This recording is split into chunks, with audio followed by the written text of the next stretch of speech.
A poor nurse stayed late to comfort a patient, never imagining he would return years later as a billionaire.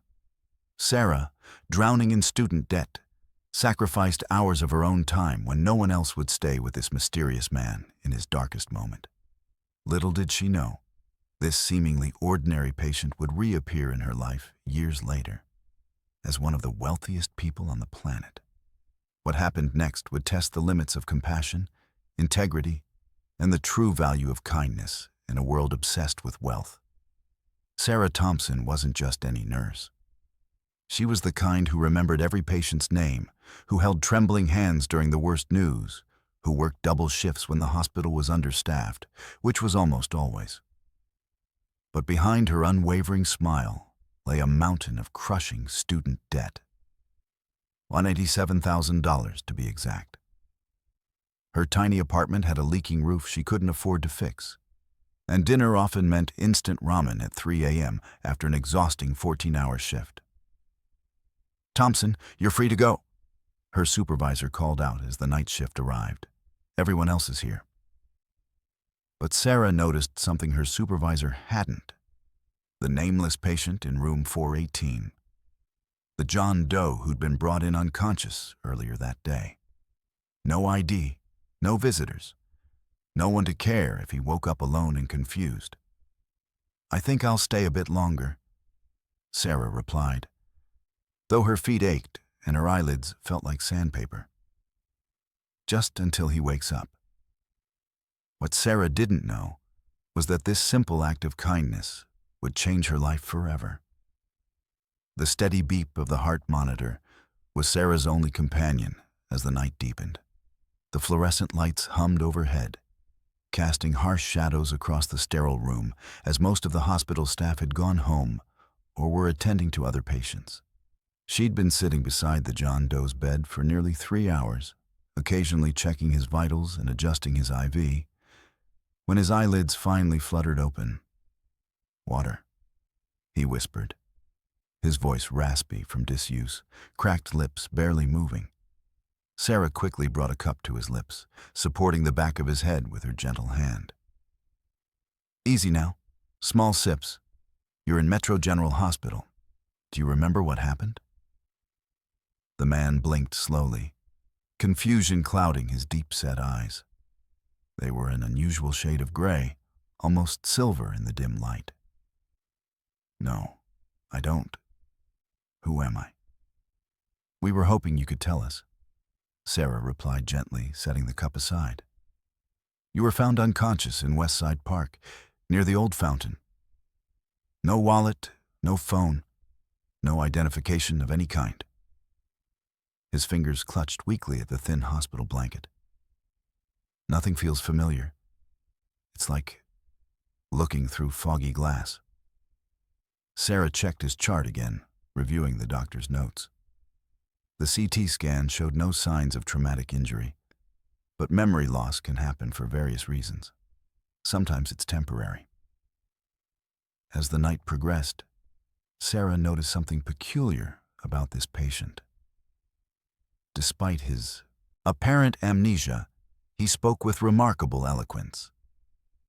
His vocabulary was extensive, his grammar perfect, and he had a way of articulating complex thoughts that seemed at odds with his current vulnerable state. When she mentioned the hospital's outdated equipment during a routine blood pressure check, he asked insightful questions about medical technology that seemed beyond ordinary knowledge. "So, you're saying the MRI machine is from 2008? he asked. "That's concerning. The magnetic field strength must be significantly lower than current models, affecting image resolution and diagnostic accuracy." Sarah paused, stethoscope in hand. "You seem to know a lot about healthcare systems and medical equipment." A shadow passed over his face, his brow furrowing with concentration that quickly turned to frustration. I don't know why I know these things. The information is just there, but the context is missing, like reading someone else's notes."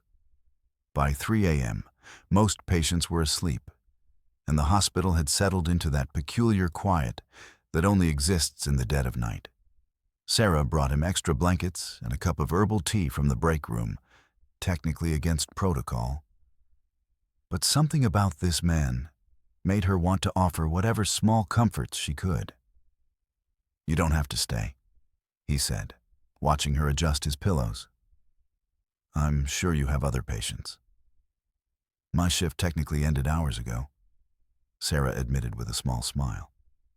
"But I didn't want you to wake up alone with no memory and no one to talk to." His eyes widened slightly. "You stayed for me?" "It's what anyone would do."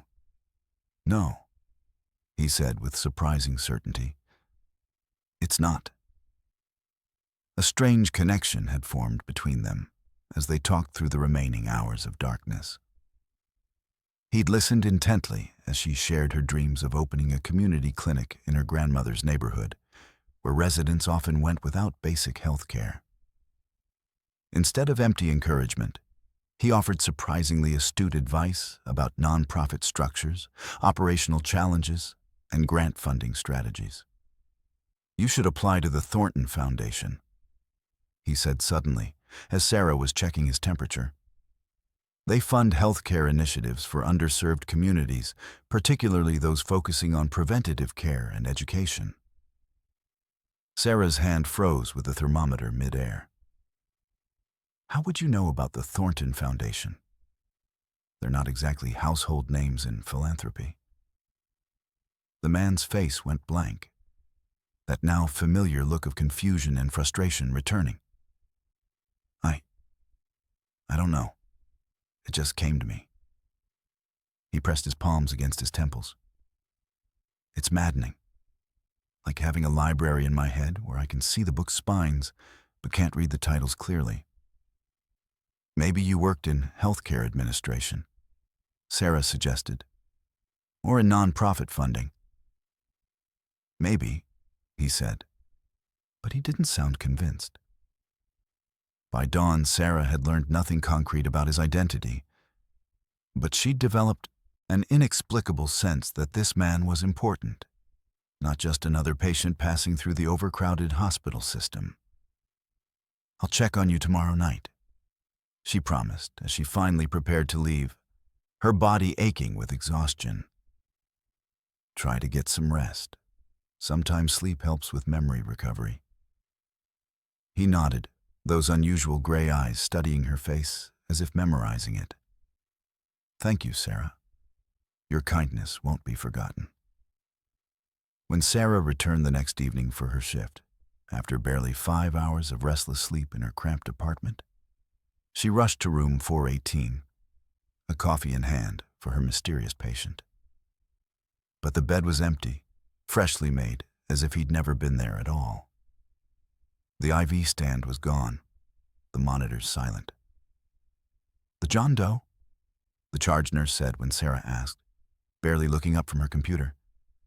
"Discharged himself, against medical advice, just walked out around noon.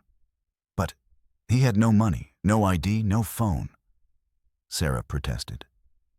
"Did anyone try to stop him?"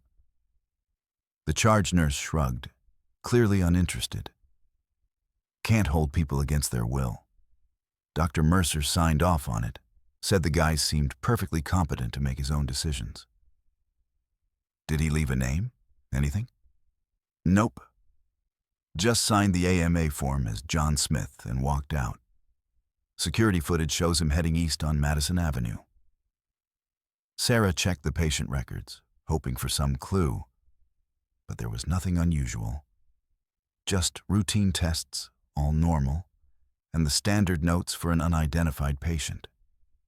For weeks afterward, Sarah found herself scanning the faces of homeless people in the park, wondering if her John Doe had ended up on the streets.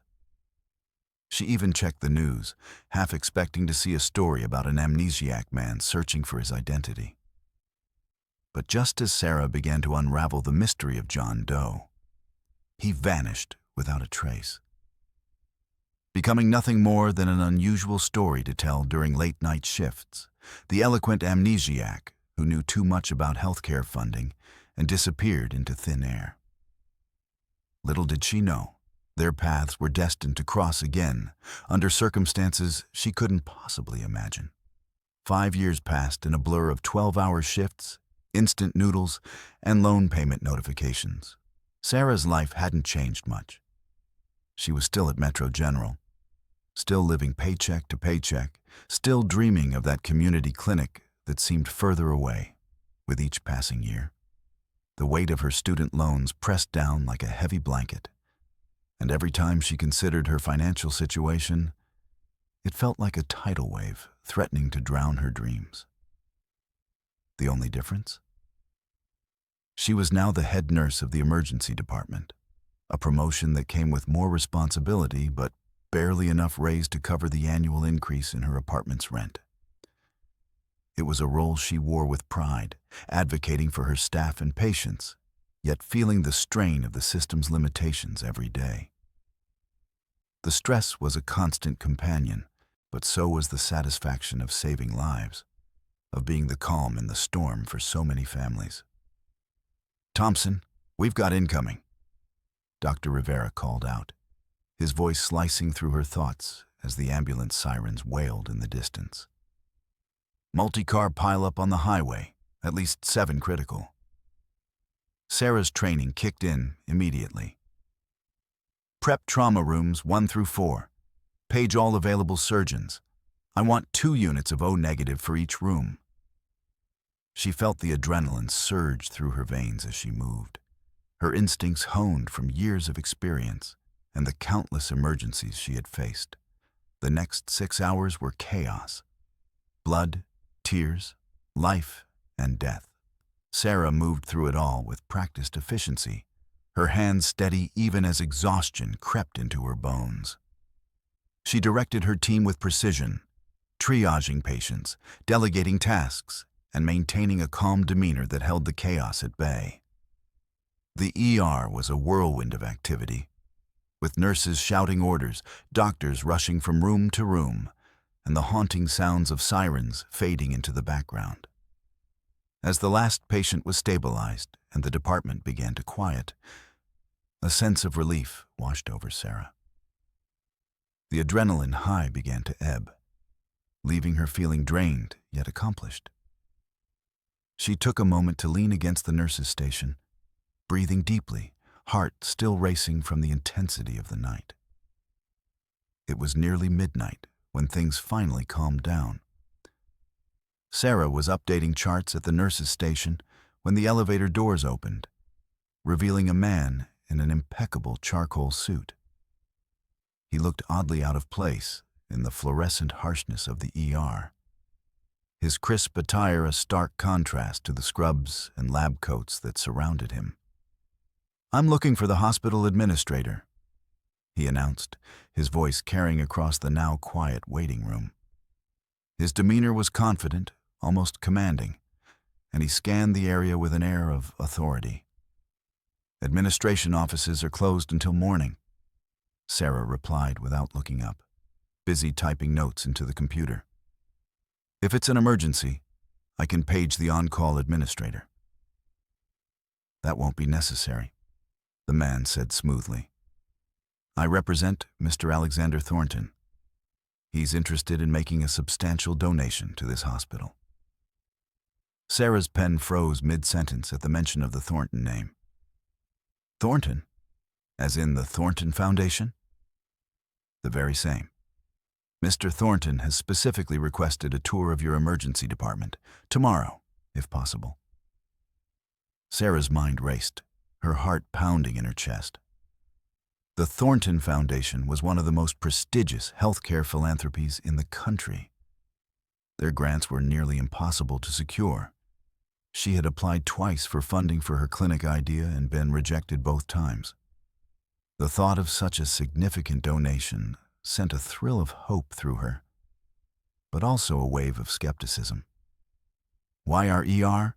she asked, suspicion creeping into her voice. Metro General wasn't prestigious or cutting edge. It was understaffed, underfunded, and served primarily low-income patients who often fell through the cracks of the healthcare system. The man smiled thinly, his eyes glinting with something that made Sarah uneasy. "Mr. Thornton has his reasons. Shall I tell him you're interested, or should I take his $100 million elsewhere?" Sarah's jaw dropped. $100 million? That's the proposed amount, contingent on his satisfaction with the facility and its staff, of course. The next morning, Sarah arrived an hour early, helping the maintenance staff clean every surface of the ER. She had barely slept, spending the night researching Alexander Thornton late into the night. The information was surprisingly sparse for someone so wealthy. A reclusive billionaire who had made his fortune in tech before turning to philanthropy. No photos more recent than 10 years ago. No interviews. Just press releases from his foundation announcing multi-million-dollar donations to healthcare causes around the world. At precisely 10 a.m., a fleet of black SUVs pulled up to the emergency entrance. Security personnel in dark suits emerged first, scanning the area with practiced efficiency. Then, a tall figure stepped out of the middle vehicle. Sarah stood frozen as Alexander Thornton walked through the sliding doors. He was older than she expected, perhaps in his late 50s. With salt and pepper hair and a meticulously trimmed beard, he moved with the confidence of someone accustomed to commanding rooms, his expensive suit tailored perfectly to his athletic frame. But it was his eyes that made Sarah's heart stop. Gray eyes, almost silver in certain light. The mysterious patient from room 418. The John Doe who had vanished without a trace 5 years ago. And from the way those eyes widened slightly upon seeing her, Sarah knew immediately. He remembered her too.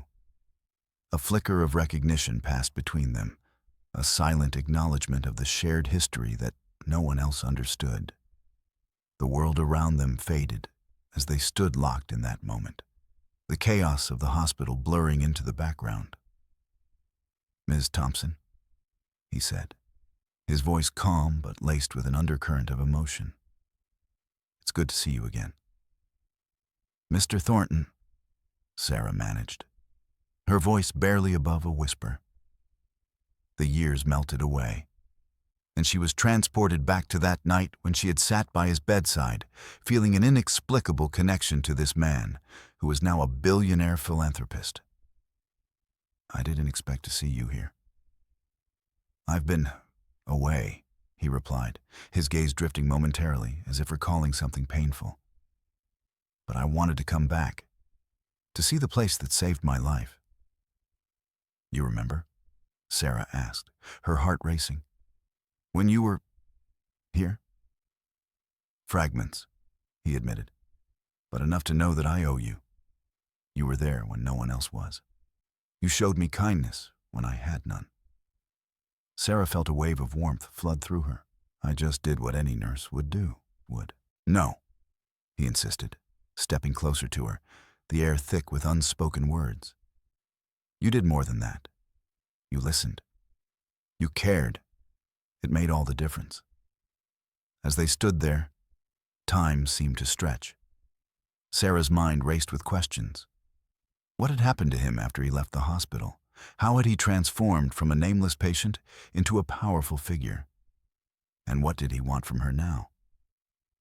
"Mr. Thornton, if you're here about the donation," she began. But he raised a hand, silencing her. "I am," he said firmly. "But it's more than just a transaction for me. I want to understand this place. I want to know the people who work here, the challenges you face every day. I want to see how my contribution can truly make a difference." Sarah nodded, her heart swelling with hope. Perhaps this was the opportunity she had been waiting for, not just for herself, but for the community she loved so deeply. "Of course, I can show you around." Together, they walked through the bustling emergency department, Sarah explaining the various protocols and challenges they faced daily. She introduced him to her colleagues, each of whom greeted him with a mix of curiosity and awe. The staff was abuzz with the news of Thornton's visit, and Sarah could sense the excitement building. As they moved from room to room, she shared stories of the patients they treated, families who struggled to make ends meet, children who faced chronic illnesses without proper care, and the countless lives the ER touched each day. Each story painted a picture of a broken system desperately in need of support. Thornton listened intently, his expression shifting from curiosity to concern, and finally to determination. "This is unacceptable," he said after hearing about a recent case of a child who had been turned away due to lack of insurance. A community this vibrant deserves better health care. As the tour concluded, they found themselves back at the nurses' station. Thornton looked around, taking in the organized chaos of the ER. "I want to do more than just write a check. I want to be involved. I want to hear from the people who work here, the patients we serve. I want to understand what real change looks like." Sarah met his gaze, feeling a spark of inspiration ignite within her. "That's exactly what we need. A partner who understands the deeper issues at play. We can create a program that addresses these gaps, something sustainable that empowers our community." For the first time in years, Sarah felt the weight of her dreams lift slightly. Perhaps, with Thornton's help, the community clinic she had envisioned could finally become a reality. As they stood together, surrounded by the pulse of the emergency room, Sarah realized that this encounter was just the beginning. The man she once knew as John Doe had returned, not just as a memory, but as a potential ally in her fight for better health care. And as they began to discuss possibilities, a sense of hope blossomed within her, feeling that perhaps, just perhaps, change was on the horizon. The weeks following Alexander Thornton's visit transformed Metro General. The initial donation, the promised $100 million, was just the beginning. Construction crews appeared almost overnight, renovating the aging emergency department with state-of-the-art equipment. Staff were hired, salaries increased, and for the first time in years, there was a palpable sense of hope among the hospital employees. The hallways buzzed with excitement, and even the most cynical veterans of the healthcare system found themselves caught up in the wave of optimism that swept through the building. Sarah found herself at the center of it all. Thornton had insisted she oversee the changes, appointing her as the Director of Community Healthcare Initiatives, a position created specifically for her. The transition from head nurse to director had been dizzying, filled with meetings, proposals, and a crash course in healthcare administration that left her exhausted but exhilarated. "I don't understand," Sarah had said when he offered her the role, the memory of that conversation still fresh in her mind. "I'm a nurse, not an administrator.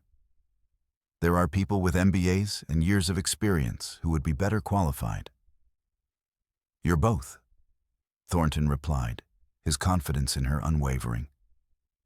"You understand the medical side and you care about the people. That combination is rare and exactly what we need. Degrees can be earned, but compassion is innate." His words had touched something deep within her, a recognition of her own worth that she had rarely allowed herself to acknowledge. Still, the responsibility weighed heavily on her shoulders. Each decision she made affected not just her colleagues, but the thousands of patients who depended on Metro General for care.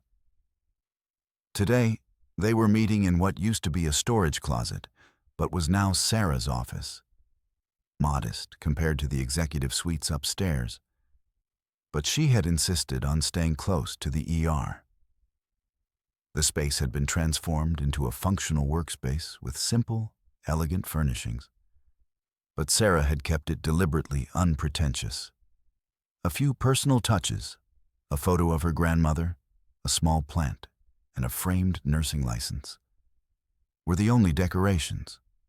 Thornton arrived precisely on time, as always, dressed impeccably, but without the entourage that had accompanied him on his first visit.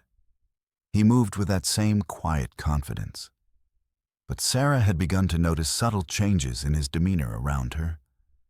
A slight softening of his formal exterior. Moments of unexpected vulnerability that humanized the enigmatic billionaire. "The community outreach program is exceeding expectations," Sarah reported, sliding a folder across her desk. The pages inside detailed the program's progress, statistics, testimonials, and projected outcomes. "We've screened over 2,000 residents for chronic conditions in just 3 months. The early detection rates for diabetes and hypertension are particularly promising." Thornton nodded, barely glancing at the papers. His trust in her work was implicit, a fact that both flattered and unnerved Sarah. "And your clinic idea? Have you made progress on the proposal?" Sarah hesitated, tucking a strand of hair behind her ear. Despite their professional relationship, there remained an unspoken tension between them, the mystery of his past and his inexplicable interest in her career. Sometimes she caught him watching her with an expression she couldn't quite decipher, as if he were searching for something only he could see. "I've been working on it," she admitted, gesturing to the stacks of research papers and city planning documents that cluttered her desk. "But there are still logistical challenges. The location you suggested is perfect, right in the heart of the community that needs it most. But zoning laws in that district are prohibitive for medical facilities. The approval process alone could take months, if not years." "Already handled," Thornton interrupted, a hint of satisfaction in his voice. "The city council approved the variance yesterday. Construction can begin next month." Sarah stared at him, momentarily speechless. "How did you—" "That process usually takes years. I've seen other projects get bogged down in red tape for decades." A ghost of a smile crossed his face, transforming his usually serious expression. "I can be persuasive when necessary." "Mr. Thornton," Sarah said carefully, setting down her pen and meeting his gaze directly. "Why are you doing all this? And why me? There are hundreds of hospitals across the country that need funding. Thousands of healthcare workers with good ideas. What makes Metro General? What makes me so special?" The question had been building inside her for weeks, growing more insistent with each passing day. His interest seemed too personal, too focused to be explained by ordinary philanthropy. Thornton was silent for a long moment, his silver-gray eyes studying her face with an intensity that made her both uncomfortable and inexplicably drawn to him. Finally, he stood and walked to the window, looking out at the busy street below. His reflection in the glass showed a man deep in thought, weighing his words carefully. "Do you believe in fate, Miss Thompson?" The question caught her off guard. "I believe in science and hard work," she replied, her pragmatic nature asserting itself. "In cause and effect, in making your own opportunities. As do I, but sometimes—" He turned to face her, the afternoon light casting his features in sharp relief. "Sometimes there are connections that defy rational explanation. Moments that alter the course of one's life in ways that cannot be attributed to mere coincidence." Sarah felt a chill run down her spine, remembering the strange patient from room 418. Like a patient with amnesia who somehow knows about philanthropic foundations. Precisely.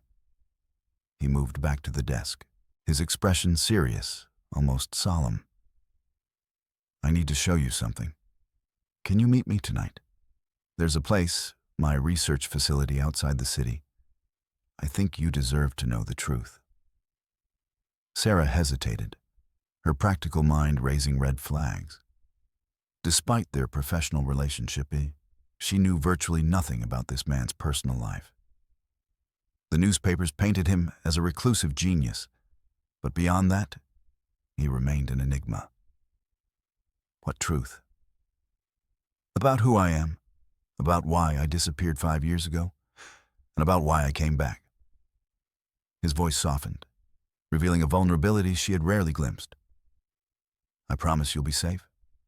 And afterward, if you want nothing more to do with me or my foundation, I'll respect that decision.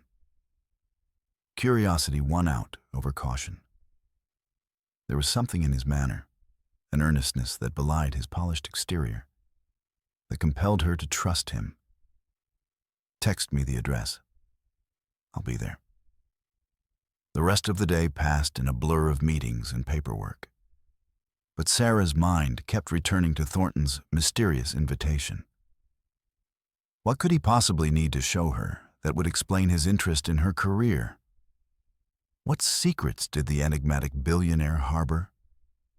As evening approached, Sarah found herself driving along winding country roads, following the GPS coordinates Thornton had sent. The city lights faded behind her, replaced by the dark silhouettes of trees against the twilight sky. She had told her roommate where she was going, a precaution that seemed both necessary and slightly ridiculous, given Thornton's public profile. The facility was not what Sarah expected. Rather than some gleaming high-tech complex with security gates and surveillance cameras, Thornton's research center was housed in a renovated farmhouse, surrounded by acres of pristine forest. The stone building looked centuries old, with ivy climbing its walls and warm light spilling from its windows. The only indication of its true purpose was the subtle security presence. She noticed at least 2 guards discreetly positioned around the property, and the array of satellite dishes on the roof. Sarah parked her aging Honda next to Thornton's sleek Tesla, feeling suddenly self-conscious about the contrast. The gravel crunched beneath her feet as she approached the entrance, her heart racing with a mixture of anticipation and apprehension.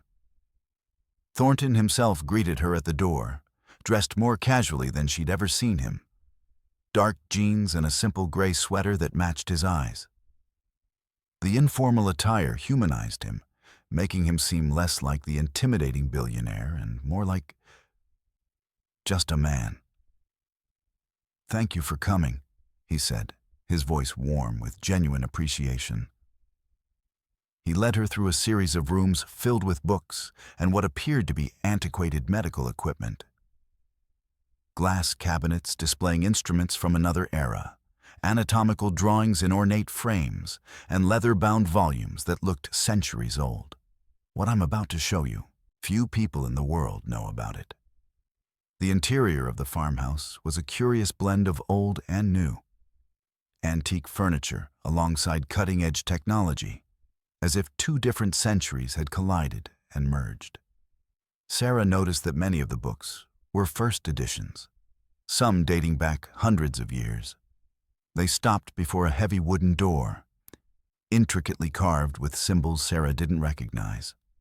Thornton placed his palm on a hidden scanner disguised as part of the woodwork, and the door swung open to reveal a laboratory that seemed to belong to another century. Part Victorian scientific collection, part modern medical facility. "I wasn't always Alexander Thornton," he said quietly, gesturing for her to enter. His voice had taken on a different quality, the carefully modulated tones of the businessman replaced by something older, more authentic. In fact, that identity is relatively new, created about 15 years ago. Sarah stepped into the room, taking in the strange collection of artifacts and equipment. Modern computers sat alongside brass microscopes, digital displays flickered next to handwritten journals. The space felt both ancient and futuristic, a paradox that made her head spin. "I don't understand." "No one does, not completely." He moved to a glass cabinet and removed an ancient-looking journal bound in cracked leather.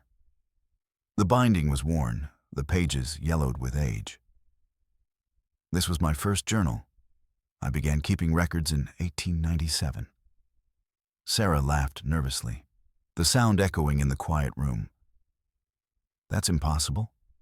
You'd be over 120 years old. 157, actually. His expression remained serious, his eyes holding hers steadily. I was born in 1868, and I haven't aged since my 35th year. Sarah's medical training kicked in, her mind automatically cataloging the impossibilities of his statement. That's not possible. Cell degradation, telomere shortening, aging is inevitable. It's a biological constant. For most people, yes. He opened the journal, revealing yellowed pages covered in elegant handwriting. The ink had faded to a sepia tone, but the words were still clearly legible. I was a doctor once, like you, working in London during a particularly virulent influenza outbreak. I was experimenting with treatments when I accidentally created something else entirely. He turned the pages, showing her detailed notes and drawings that indeed dated from the late 19th century. The medical terminology was outdated but recognizable. The hypotheses primitive by modern standards, but remarkably innovative for their time. A compound that altered my cellular structure. It regenerates at a rate that outpaces deterioration. I don't age, I don't get sick, and injuries heal at an accelerated rate. Sarah shook her head, backing away slightly. The rational part of her mind rejected his claims outright. But another part, the part that had always been drawn to mysteries, to the unexplained, was captivated. This is insane. I thought so too at first. He closed the journal carefully, his movements gentle, reverent. It took me decades to accept what had happened. By then, everyone I knew was dead or elderly. I had to create new identities every 20 years or so, move to new places before people noticed I wasn't aging. He led her deeper into the laboratory, showing her more evidence of his impossible existence. Photographs spanning over a century, all featuring the same man at the same apparent age. Documents, certificates, and identification papers under different names. Medical records that defied explanation. If this is true, Sarah said, still skeptical but increasingly unable to deny the evidence before her. Why are you telling me? Why risk exposure after keeping this secret for so long? Thornton, or whoever he was, looked at her with an intensity that made her breath catch. Because 5 years ago, something unprecedented happened. For the first time in over a century, I experienced amnesia. I woke up in your hospital with no memory of who I was or what I had become. But your memories came back, Sarah said slowly, beginning to understand the connection. The pieces were falling into place, creating a picture that was as fascinating as it was terrifying. Gradually, yes. But during those hours of confusion, something else happened. He stepped closer to her, his voice softening. I met someone who cared about a stranger simply because he was in need. Someone whose compassion wasn't an act or a means to an end. Someone real. Sarah felt her cheeks warm under his gaze, remembering the long nights she had spent by his bedside, talking to him about her dreams, her frustrations, her hopes for the future. I was just doing my job. No, you were being human in a way I had forgotten existed. He gestured around the lab, his movements encompassing the centuries of research, the accumulated knowledge of a lifetime that spanned generations. I've spent over a century accumulating wealth, knowledge, power. But for what? Until that night in room 418, I had no purpose beyond my own survival. His words resonated with something deep within Sarah, a recognition of the emptiness that can come with achievement without meaning, with existence without connection. And now? She asked quietly. Now I want to use what I've learned and the resources I've gathered to make a difference. Starting with Metro General. Starting with your clinic. His eyes held hers, sincere and imploring. But I need someone I can trust. Someone who reminds me what it means to be human. He showed her more of the facility, laboratories where he conducted research on his condition, archives containing medical knowledge spanning centuries, and finally, a small vial of amber liquid. "This is it," he said, holding it up to the light. "The compound that changed me. I've spent decades trying to understand it, to replicate it in a controlled way. I believe it could revolutionize medicine, cure diseases, extend lives, perhaps even end suffering as we know it. Or create monsters," Sarah said softly. "Imagine if this fell into the wrong hands. Immortal dictators, endless wars, the rich living forever while the poor die as they always have." Thornton nodded, his expression grave. "Exactly why I've kept it hidden. Why I've trusted no one. Until now." Sarah stood silent, trying to process everything she'd heard. It was impossible, fantastical. And yet, the evidence was before her. The journals, the lab, the man himself with his otherworldly presence. Her scientific mind struggled against acceptance, but her intuition told her he was speaking the truth. "I need time," she finally said, overwhelmed by the implications. "This is a lot to take in." "Of course." He nodded, understanding in his ancient eyes. "Take all the time you need. But know this. Whether you believe me or not, whether you choose to work with me or not, the funding for your clinic is secure. That was never conditional." As they walked back through the farmhouse, Sarah noticed details she had missed before. Photographs showing Thornton with historical figures, books inscribed with personal messages from authors long dead, artifacts that told the story of a life spanning 3 centuries. "How do you bear it?" she asked suddenly. "Watching everyone you know grow old and die, living through wars, pandemics, all of human history unfolding around you." Thornton paused, considering her question with the weight it deserved. "It's been lonely," he admitted, "more than I can express. There have been times, dark times, when I considered ending it all. But then I would witness some remarkable act of human kindness or courage, some breakthrough in science or art, and I would find reason to continue." They reached the front door, standing in the warm light of the entryway. Outside, the night had deepened, stars appearing in the clear sky above. "I don't expect you to believe everything I've told you," Thornton said. "It sounds like madness, I know. But I hope you'll consider what we could accomplish together, the lives we could save, the suffering we could alleviate." Sarah nodded, her mind still reeling. "I'll think about it. I promise." As Sarah drove home that night, her mind raced with possibilities. If what Thornton claimed was true, his knowledge could revolutionize medicine. His compound could save countless lives. But it could also be weaponized, exploited, used to create unimaginable inequality. The ethical implications alone were staggering. Who deserved to live forever? Who would decide? What would it mean for humanity if death became optional rather than inevitable? The familiar streets of the city seemed different somehow, as if she were seeing them through new eyes. The hospital where she had worked for years, the neighborhoods she had known all her life, all existed in a different context now. A world where immortality was not just a fantasy, but a reality for at least one man.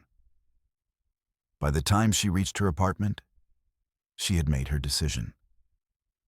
She would continue working with Thornton, not because she fully believed his incredible story, but because she believed in what they could accomplish together. The clinic, the outreach programs, the potential to help people who had been forgotten by the healthcare system. And perhaps, along the way, she would discover the full truth about the mysterious man with silver eyes who had appeared in her life not once, but twice, changing everything both times. Whether he was truly immortal or simply delusional, there was no denying the good his resources could do in the right hands. And Sarah was determined to ensure they remained in the right hands. As she drifted off to sleep that night, her dreams were filled with images of ancient laboratories, amber vials, and a pair of silver eyes that had witnessed the turning of centuries. In the morning, she would return to Metro General, to her new office and her new responsibilities. But nothing would ever be quite the same again. The world had expanded, revealing possibilities both wondrous and terrifying. And Sarah Thompson, once just a nurse with dreams too big for her bank account, now stood at the threshold of a mystery that spanned centuries and promised to reshape her understanding of life itself. 6 months after Thornton's revelation, Sarah found herself standing in the middle of what would soon be the Thompson-Thornton Community Health Center. Sunlight streamed through the large windows, illuminating the newly installed medical equipment and freshly painted walls. The clinic was weeks away from its grand opening, but Sarah could already envision the patients who would find care within these walls. People who had fallen through the cracks of the healthcare system, who would finally have access to quality medical treatment regardless of their ability to pay. "What do you think?" Thornton asked, appearing beside her. He had taken to showing up unexpectedly, a habit that Sarah had gradually come to accept. "It's perfect," she said, unable to keep the emotion from her voice. "Better than I ever imagined." The clinic represented everything she had dreamed of during those long nights at Metro General. A place focused on prevention rather than crisis, on community rather than profit. The building housed not only examination rooms and medical facilities, but also classrooms for health education, a small pharmacy offering medications at cost, and even a community garden that would provide fresh produce for nutrition programs.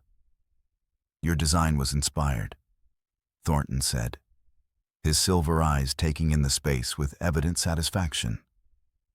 "Integrating healthcare with education and community resources, it's exactly what this neighborhood needs." Sarah nodded, feeling a surge of pride. After their conversation at the farmhouse, she had thrown herself into the project with renewed determination. If Thornton truly was what he claimed, an immortal man with centuries of knowledge, then she was determined to make the most of his resources while she could. "The medical staff is nearly complete," she said, consulting her tablet. "We've hired 3 doctors, 5 nurses, 2 physician assistants, and a full administrative team, all with experience serving vulnerable populations." "And you'll oversee it all while maintaining your position at Metro General?" Thornton asked, a note of concern in his voice. Sarah smiled. "I've negotiated a part-time arrangement with the hospital. 3 days there, 3 days here. It's the best of both worlds. I can continue working in emergency medicine while building something sustainable for the community." Thornton studied her face. "You've hardly taken a day off in months. Even someone as dedicated as you needs rest." "Says the man who hasn't slept in 150 years, Sarah replied with a raised eyebrow. "I sleep," he protested mildly. "Just not as much as most people." Their relationship had evolved over the months, professional still, but with an undercurrent of familiarity that came from shared secrets. Sarah had never fully stated whether she believed Thornton's incredible story.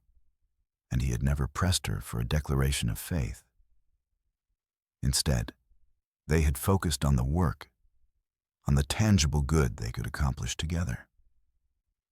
But the question of his immortality lingered between them, surfacing in moments like this, casual references that neither acknowledged directly. "The board meeting is tomorrow," Sarah said, changing the subject. "The final budget approval for the first 3 years of operation." "A formality," Thornton assured her. "The funding is secure." Sarah turned to face him fully. "That's what I wanted to discuss with you, the funding." His expression turned guarded.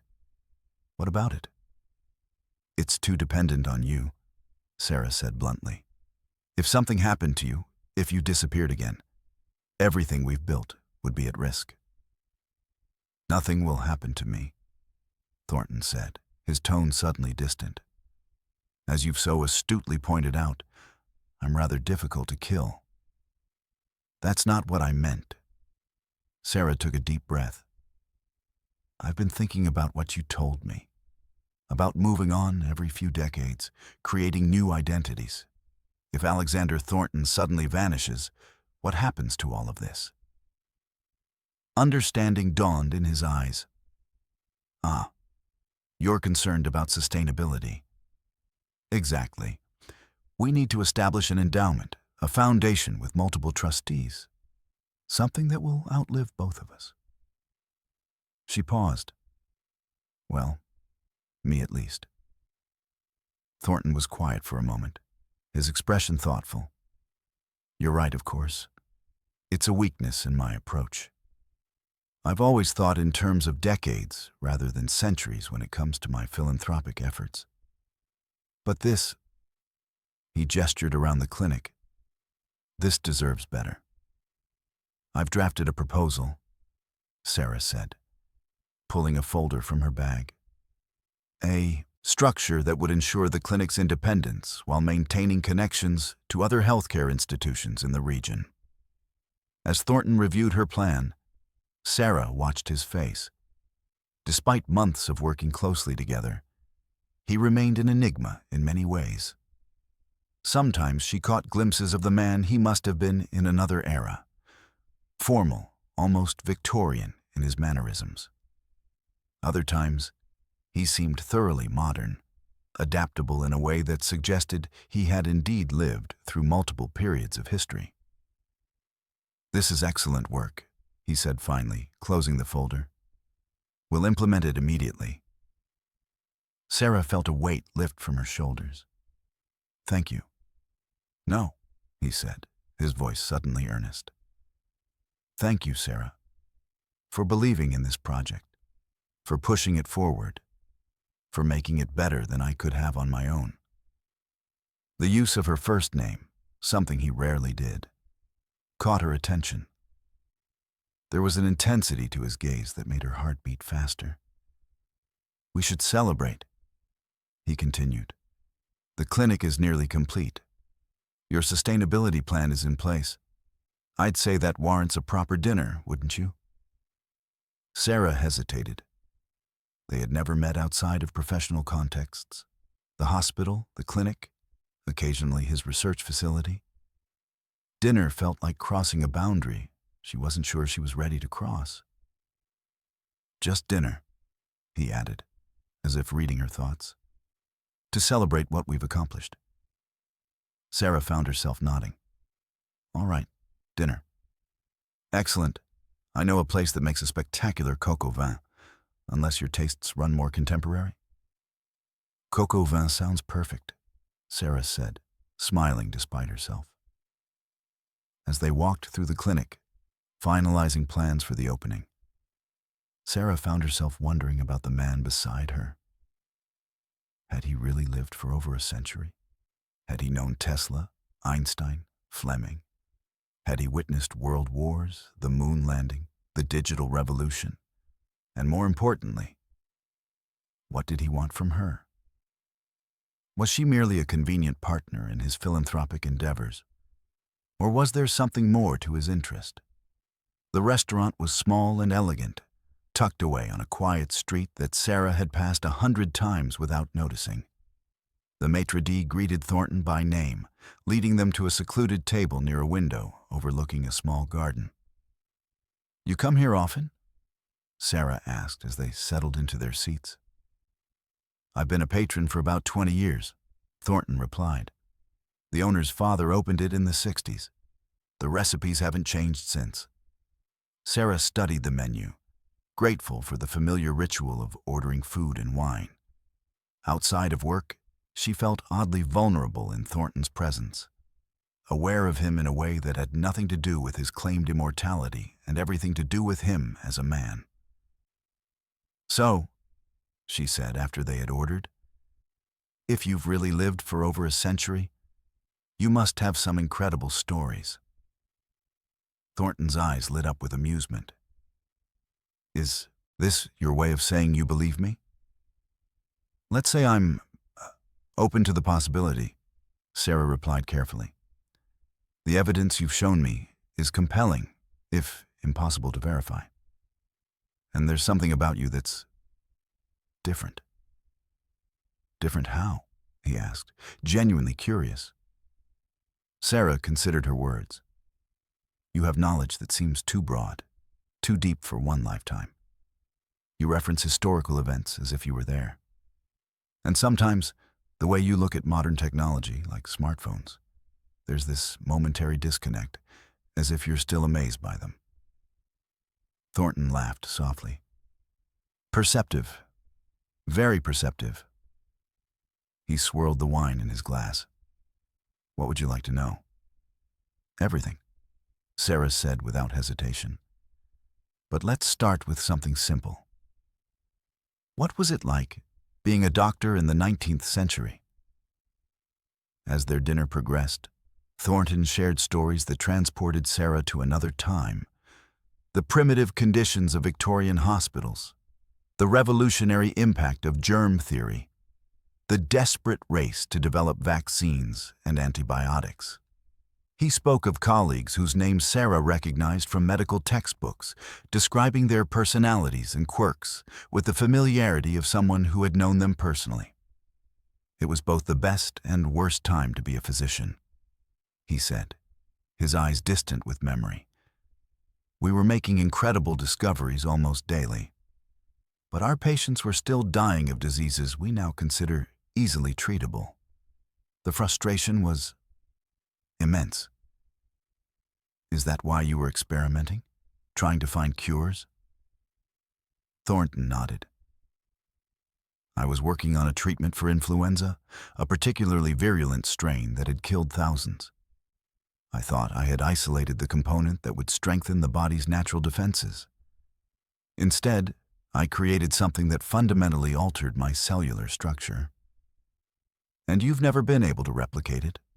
Sarah asked. "Not exactly," he admitted. "I've created variations that extend life, heal injuries, cure certain diseases. But the complete effect, the cessation of aging, that was an accident I've never fully understood." Their conversation flowed easily, moving from medicine to history, from science to art. Thornton described Paris in the 1920s, New York during the Great Depression, London during the Blitz. He spoke of technological revolutions he had witnessed. Electricity, automobiles, flight, computers. Each changing the world in ways that had seemed impossible until they happened. "The hardest part," he said as they finished their dessert, "is watching the same mistakes repeated generation after generation. Wars fought for the same reasons. Prejudices that never seem to die. Lessons learned and then forgotten." "That sounds exhausting," Sarah said softly. "It is. But then there are moments. Breakthroughs, acts of courage, kindnesses that transcend time, that make it worthwhile." His eyes met hers. "People who remind me why humanity is worth believing in." The intensity of his gaze made Sarah look away, suddenly conscious of the intimate atmosphere that had developed between them. She glanced at her watch. surprised to find that hours had passed. "It's getting late," she said. "I should probably head home." Thornton nodded, signaling for the check. "Of course. You have the board meeting tomorrow." Outside the restaurant, the night air was cool and clear. Stars glittered overhead, visible despite the city lights. Sarah found herself reluctant to end the evening, to return to her ordinary life after glimpsing the extraordinary one Thornton had described. "Thank you for dinner," she said, "and for sharing your stories. Whether they're true or not, they're fascinating." "You still have doubts," Thornton observed, his tone more curious than offended. Sarah smiled. "I'm a scientist at heart. Extraordinary claims require extraordinary evidence." "Fair enough." He stepped closer, his expression serious. "What would convince you, Sarah? What proof would be sufficient?" The question caught her off guard. What would it take for her to fully believe in the impossible? Medical tests, DNA analysis, historical records? Before she could answer, her phone chimed with a text message. She glanced at the screen and frowned. "It's the hospital. There's been a multi-vehicle accident on the highway. All available staff are being called in." "Go," Thornton said immediately. "We'll continue this another time." Sarah hesitated, torn between duty and the conversation they had been having. "I want to know more about your life, your research, everything." "And I want to tell you," he replied. "But right now, people need you. That's more important." As Sarah hurried toward her car, she realized that in that moment, prioritizing others' needs above his own curiosity, Thornton had provided more compelling evidence of his character than any historical anecdote or scientific demonstration could have done. Whether he was truly immortal or simply an eccentric billionaire with an elaborate backstory, Alexander Thornton was someone she was coming to trust. And in Sarah's experience, trust was rarer and more valuable than any miracle compound. The emergency room was chaos when Sarah arrived. Gurneys lining the hallways, medical staff rushing between patients, the air thick with tension and urgency. She slipped into her scrubs and stepped into the fray. Her dinner with Thornton temporarily forgotten as she focused on the immediate needs before her. Hours later, as dawn broke over the city, Sarah stood by the window in the doctor's lounge, a cup of cooling coffee in her hands. The crisis had passed. Patients stabilized, surgeries completed, families notified. The familiar rhythm of the hospital had slowed to its normal pace. Her phone buzzed with a text message. "Hope all is well at the hospital. Board meeting postponed until tomorrow. Rest when you can. Tarek." Sarah smiled at the thoughtful message. As she looked out at the city awakening below, she made a decision. She would trust Thornton, not because she fully believed his incredible story, but because she believed in what they were creating together. The clinic, the foundation, the chance to help people who needed it most. And if along the way, she discovered the truth about the man with silver eyes, who claimed to have lived for over a century, well, that would be an extraordinary journey in itself. The Thompson Thornton Community Health Center had been operating successfully for 3 months when Thornton appeared unexpectedly in Sarah's office, his expression tense. "Something's happened," he said, placing a tablet on her desk displaying a scientific journal article. This was published yesterday in the Journal of Regenerative Medicine by Dr. Eleanor Chen of Meridian Laboratories. The paper detailed a breakthrough in cellular regeneration, a compound with a molecular structure eerily similar to what Thornton had shown her in his lab. "Too close to be coincidental," Thornton explained. "Someone has accessed my research. And Dr. Chen previously worked for Nexus Biotech, a company owned by Julian Blackwood." Who's Julian Blackwood? Sarah asked. I knew him as James Blackwell in the 1950s, and before that as Jacques Noir. We were colleagues in Vienna, both searching for ways to extend human life. When my experiment succeeded, I shared my discovery with him.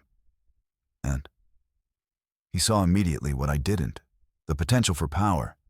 He wanted to weaponize it, sell it to the highest bidder. Thornton's voice was heavy with regret. We parted ways. Violently. If he has your formula, what does that mean? It means trouble. Imagine a world where only the wealthy have access to virtual immortality, where dictators rule for centuries rather than decades. What can we do? Sarah asked. I need your help. As a respected physician, you can request a meeting with Dr. Chen to discuss collaboration. It would give us access we couldn't otherwise obtain. Sarah stared at him. You want me to spy for you? I want you to gather information to determine if there's a genuine threat. After considering the implications, Sarah agreed. All right, but I need to know everything. No more selective truths. You deserve the truth, Thornton said, but not here. Meet me at my home tonight. Thornton's historic brownstone surprised Sarah, warm and lived in, filled with artifacts spanning centuries. As they sat in his living room, he revealed his full history with Blackwood. We argued over the compound's use. I destroyed my notes and equipment, keeping only a single vial as evidence. He's pursued me ever since, trying to recreate my work through pharmaceutical companies and research labs. And now you think he's succeeded? The evidence suggests it. Modern technology has accelerated what once took decades of trial and error. So, what exactly are you proposing? That you meet with Dr. Chen under the clinic's legitimate interest in regenerative medicine. Observe, listen, determine how far they've progressed and whether Blackwood is directly involved. I'm not comfortable with anything illegal, Sarah cautioned. Your role would be information gathering only. What happens afterward would be my responsibility. Sarah agreed to contact Dr. Chen, but insisted Thornton consult her before taking any drastic action. As she prepared to leave, he thanked her not just for this favor, but for everything they'd accomplished together. The clinic, the foundation. They've given me something I've lacked for a very long time. What's that? Sarah asked. Purpose, he said simply. Driving home, Sarah contemplated her strange journey from overworked nurse to confidant of a man claiming immortality. Whether his story was literal truth hardly seemed to matter anymore. What mattered was the work they were doing and the threat they now faced.